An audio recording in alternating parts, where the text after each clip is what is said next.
Hello there, adepts. Welcome to Towns. Yeah, Towns. I bought that when it was on sale last Saturday. Yes, last Saturday. And it's a game I've been wanting to play for quite a while. Because, well, I like this style of game. I love Dwarf Fortress. I love Dungeon Keeper. Although this isn't quite like Dungeon Keeper, but Dungeon Keeper kind of follows the same kind of basic guidelines as Towns does. And we are going to be creating our first game. I have played the tutorial, so I have an idea of what I'm doing. And we're just going to go with a normal map because I have no idea what the other maps look like.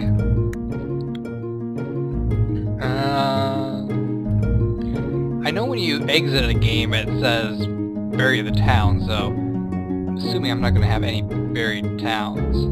Though, I could load on townsmods.net, although I don't know how well that works. Now, this game is still in development, actually.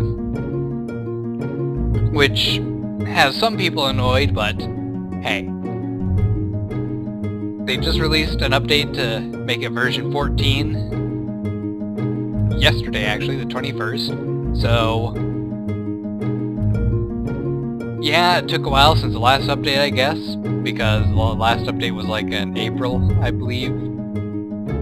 Still, the fact that it's still being updated, you can shut up with your complaining. And if you're complaining because it's not being updated fast enough, go play another game. Seriously. Just enjoy the game for what it is. So what shall we name our town? Kind of want to tie it in with the Runestorm Citadel a bit, but it's definitely not going to be anywhere related because there's no way that we can get some of the stuff in Runestorm Citadel on here because, well, it just simply doesn't exist. So how about...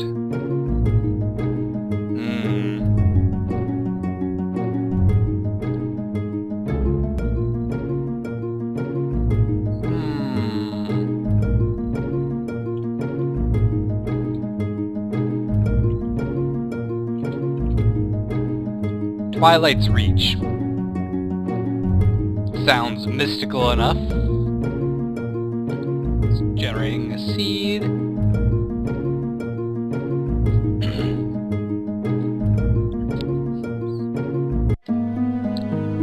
Alright, so let's get the game paused first off because we want to take a look at our area, see what we have to work with. See, we're actually right next to a lake. The river's over here, so there's plenty of build space right here, which is good. Lots of trees. We do have some stone outcroppings around, which is good because I like to flatten the area and get as much resources out of that as I can. And if I can get stone while flattening out the area, it saves me from having to dig a hole in the ground. Right next to a bit of a hill, although it could be a mountain almost. It's a pretty tall hill. I don't see any jungle nearby, which is good because jungles have froggies. If we go down here, we can actually probably see a few. Yep, there they are. Right there. Froggy. These are basically a jungle equivalent of a goblin. And if they run into your townsfolk early on, your townsfolk probably are going to die. And they can overcome a single froggy if they outnumber it by one or two townsfolk, but one-on-one, your one townsfolk is probably going to be walking away wounded at best. Down to the proper level, and the first thing we're gonna do is gather the harvest button and basically harvest everything we can in this wide area. And that'll take care of a bunch of the obstacles we have in the way. We're also going to set it up so that we can get a bunch of wood straight off. And we will slowly work this way down. Alright, so let's get the townsfolk running.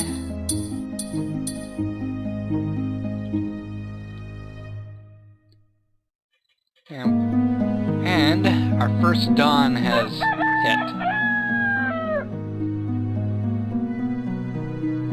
Which I do like the fact that they have a rooster when dawn hits, because if you're looking at stuff deep underground, you're not going to notice if it's morning yet. So that rooster is a very nice way of reminding you that, hey, dawn's come. Apple bushes. Now, apple bushes I believe you can use to plant an orchard. You can always also use the apples, but your people need to eat. Now, these things here are carnivorous plants, and they actually do pose a small danger to your villagers, because they will attack your villagers and try to eat them. Oh, they already took care of that mining. Let's get the next layer going. And there's one layer right here. Oops. There we go. That kind of blended in.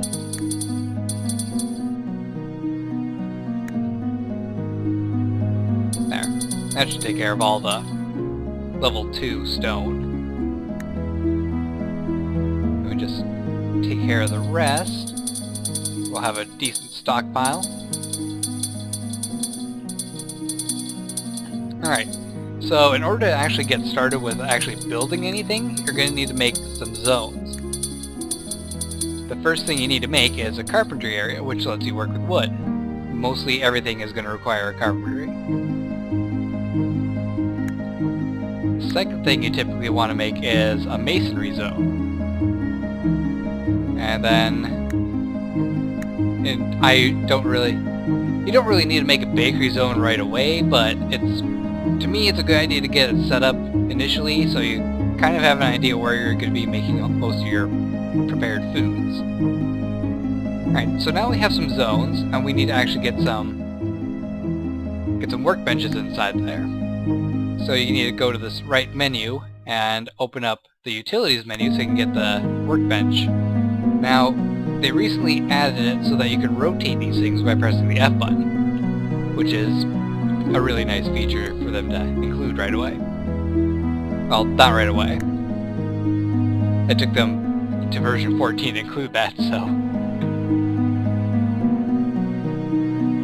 There we have it. I got 3 carpenter's workbenches going up. I typically make 3 of everything so that multiple people can work on stuff. It just kind of speeds up the production process. Alright, so now that those are made, we can actually create things that say they require a carpenter's bench. If you look at the list here, the bright green writing right below the wood writing says carpenter's bench. This means that you need to have a carpenter's bench in order to even create this thing. So, we're going to make 3 wood detailers.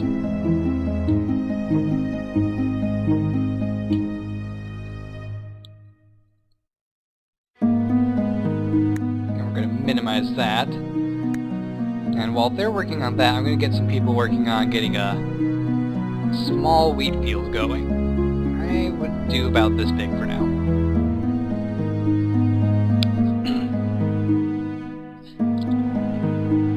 If you can hear me clear my throat, I'm very sorry.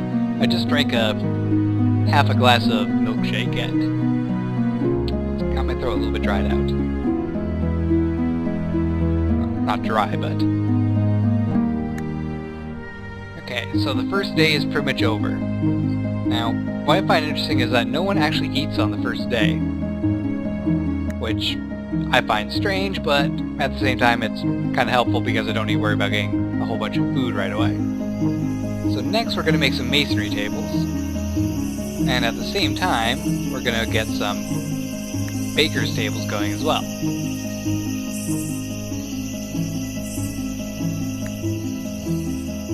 And while they're doing that, I'm going to have some villagers go and grab wheat and start planting it.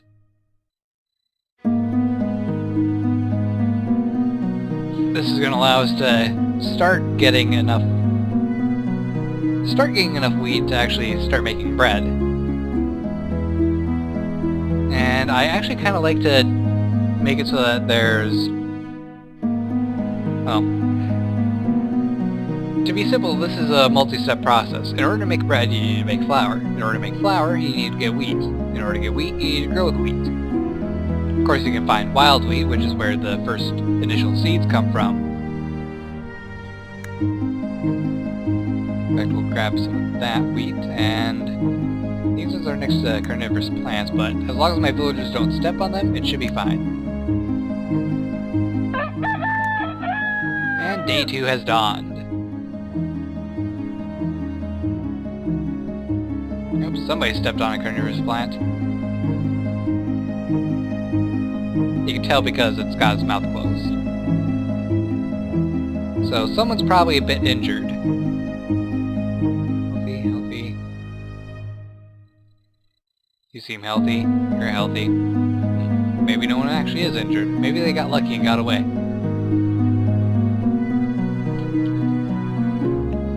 Okay, so let's actually pause this and do a bit more planning. So we pretty much have this wheat field filled out, which is good because it means that we'll be able to grow wheat a little bit faster. But it's not actually going to be enough. Now here's why.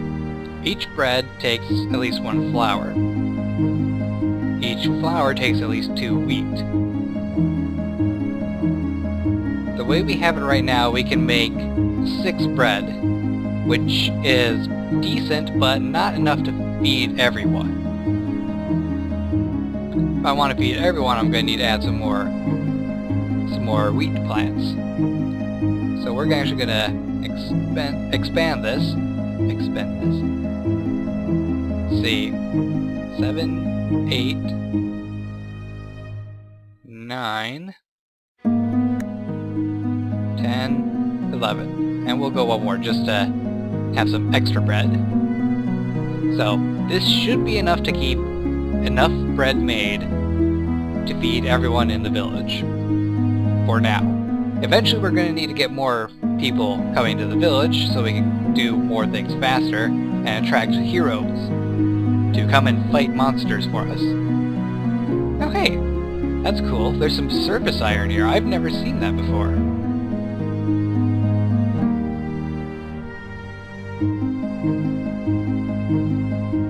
Although they don't really do much with rivers in the tutorial video, so I don't know, maybe that's actually more common than I think it is.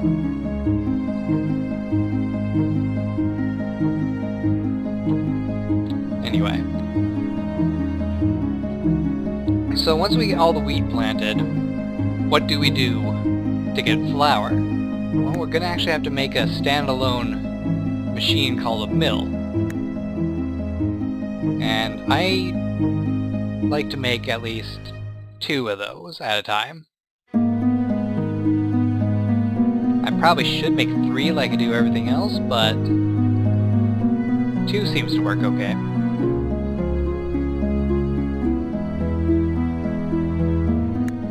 Oh, and one thing that we want to actually get up right away is a market zone. The market zone allows a caravan to come and trade with your village. Although, for the first week, no caravans actually show up.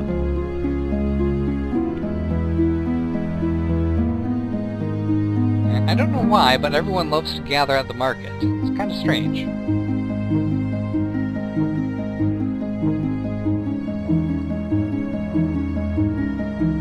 And, oh yes, I forgot. Everyone is not working right now because there's not enough wood, because I didn't really chop down very much. I just chopped down a very, very small amount of trees. You do have to be careful when chopping down trees because sometimes you get a tree keeper, which if you've ever seen Don't Starve, it basically functions like that. You chop down trees and a tree keeper will attack you. Of course, the tree keeper doesn't run around and chase you, as far as I know. It's hard to tell because your villagers will actually never run away from a fight, which is annoying because that means they fight to the death. Yeah, not very smart villagers. Not smart at all. You shouldn't do that. Alright, let's get some baker's ovens going.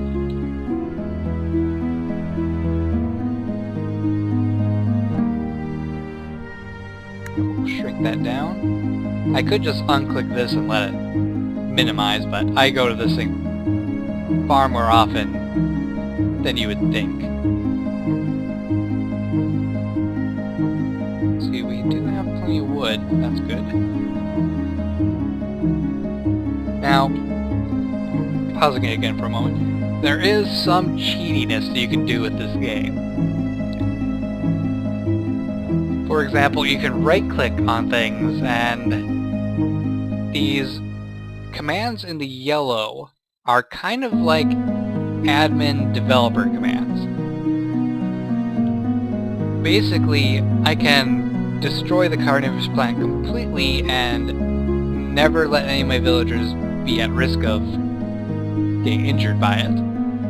I don't really know what to think about that. I mean, it's okay for me on items because, you know, they can just be laying around. I can just go destroy blue flowers because I don't really want blue flowers anymore. However, your villagers can take care of it themselves with cut or gather.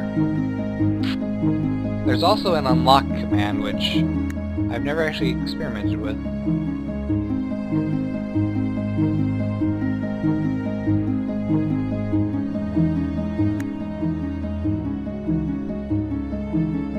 No idea what that does.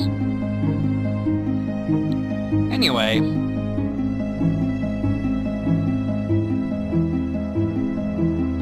you can also add and remove fluids, which is water and lava. So if I wanted to, I can go ahead and just completely cover this map with water or lava for no price whatsoever. Kinda cheaty, but in some cases I personally think that's acceptable. I mean, for example, sugarcane and bamboo need to be planted near water. Well, there's plenty of water around, but what if I want to have my sugarcane and bamboo closer to where I actually need them at? As far as I know, the only way you can get water moving is with the water elevator, or with or just by digging a trench. And digging a trench is kind of irritating because you can't actually fill it back in with dirt. As far as I know, it doesn't really look like there's any way of doing that. So, personally, I would allow myself to dig a trench and fill that with water, and that'd be it. Alright. So, enough about that. Let's actually move on to automating our food production. We need to create a stockpile, first of all, for raw food, and we'll put it just right there. And then we need a stockpile for prepared food. Prepared food is food that you can eat. Raw food is food that needs to be processed into prepared food. Alright, so we have a raw food stockpile and a prepared food stockpile. Now, in order to actually get your villagers to do the stuff on their own and not require you to do everything for them, I simply need to go to food and gathering and say in the trees and plants section, hey, I need this thing full of wheat. So I'll do, you know, 6, maybe 8 wheat. So they'll go, okay, we'll make sure that this thing always has 8 wheat. Which 8 wheat isn't really enough, but it's gonna be okay. And say, hey, make sure that you also keep 4 flour in stock at all times.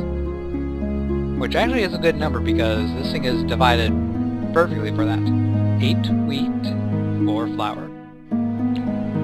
So they'll go, okay, we'll make sure that we grind up enough wheat to make 4 bags of flour at all times. And on top of that, I want you guys to make sure that there is always 12 loaves of bread in the stockpile. 12 loaves of bread. You're a slave driver, sir, but yes. We'll do that. And of course, one thing I did forget is that they will pile sugarcane in there as well, so I need to make a farm for that quick. And this is actually where I can demonstrate the sugarcane and bamboo stuff. And we're just gonna dig a small trench right there.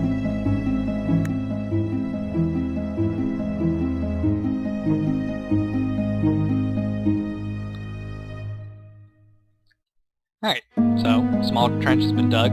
If this guy would get out of there, please. Please get out. There we go. I can right click right here, add remove fluids, and add water.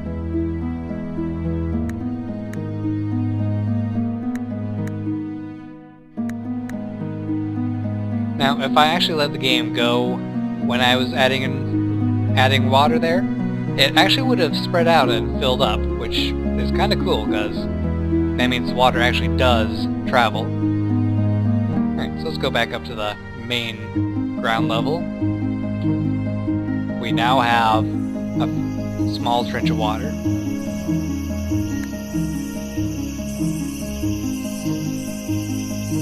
And I'm just going to destroy those blue flowers because I don't want the blue flowers.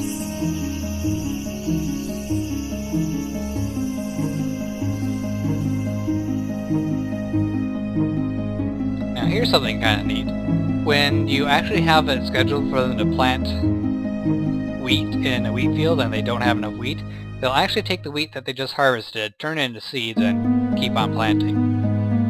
It kind of slows down the filling up the area, but that's alright. Alright, so let's plant a bunch of sugarcane here, and I can basically ignore sugarcane after this.